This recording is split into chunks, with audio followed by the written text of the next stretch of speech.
दोस्तों, आप सबको सटीक ज्ञान चैनल में स्वागत है।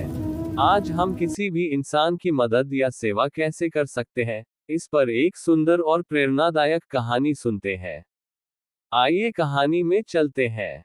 एक बार महात्मा बुद्ध एक गांव में अपने शिष्यों सहित घने पेड़ की छांव के नीचे बैठे थे। आसपास के गांवों से बहुत से लोग अपनी मानसिक समस्याएं लेकर महात्मा बुद्ध के पास आ रहे थे। महात्मा बुद्ध उन सब की मानसिक परेशानियों का समाधान करते थे और सब लोग खुशी खुशी अपनी समस्याओं का समाधान पाकर वहां से लौट रहे थे। वहीं पर कुछ दूर बैठा एक दुखी भिखारी लोगों को बुद्ध के पास जाते देखकर अपने भाग्य को कोसता हुआ सोचने लगा। अभी कुछ देर पहले तो ये लोग दुखी मन से मुंह लटकाए उन महात्मा के पास गए थे, और अब इतना खुश होकर कैसे वापस लौट रहे हैं। आखिर माजरा क्या है? जरा मैं भी जाकर देखूं, वो महात्मा ऐसा कौन सा खजाना बांट रहा है इन लोगों को। लोग इतने प्रसन्न हुए जा रहे कि उनके चेहरे खुशी से लाल हो गए। जब वो दुखी भिखारी कुछ नजदीक गया तो उसने देखा कि ये महात्मा तो लोगों को प्रवचन देकर लोगों का दुख का निवारण कर रहे हैं। ये देखकर भिखारी के मन में भी तीव्र इच्छा हुई कि क्यों ना मैं भी इन महात्मा को अपना दुख बताऊं। मुझे भी अपने दुख का समाधान अवश्य मिलेगा। बस फिर क्या था, समाधान पाने की लालसा लिए भिखारी महात्मा बुद्ध के सामने पहुंचा और हाथ जोड़कर प्रणाम करते हुए बोला, हे महात्मा बुद्ध, मैं भी लोगों की मदद करना चाहता हूँ। मुझे लोगों की मदद करने की बहुत इच्छा होती है, लेकिन मैं कैसे मदद कर सकता हूँ?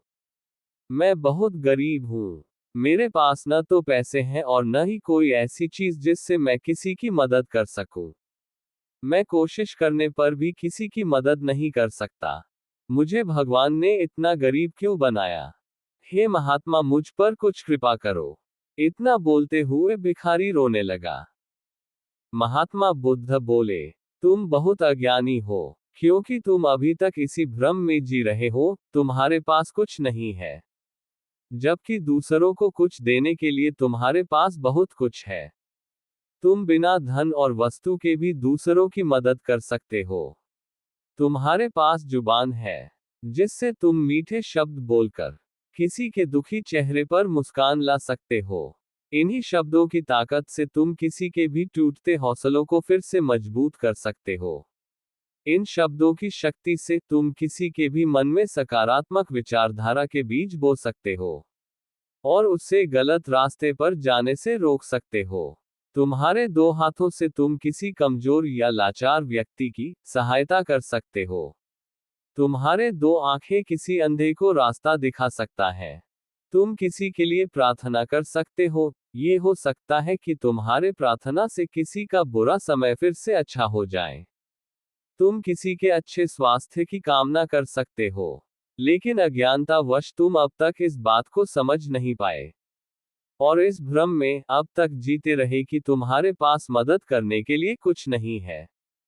किसी की मदद करने के लिए धन और वस्तु का होना अनिवार्य नहीं है। बिना धन और वस्तु के भी हम कई प्रकार से लोगों की मदद कर सकते हैं।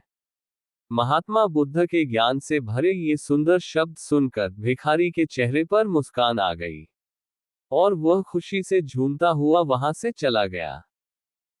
इस कहानी से हमें ही सीखने को मिला, किसी को मदद करने के लिए धन या दौलत की नहीं, भाव की जरूरत होनी चाहिए। आप सबको ये कहानी सुनने के लिए धन्यवाद।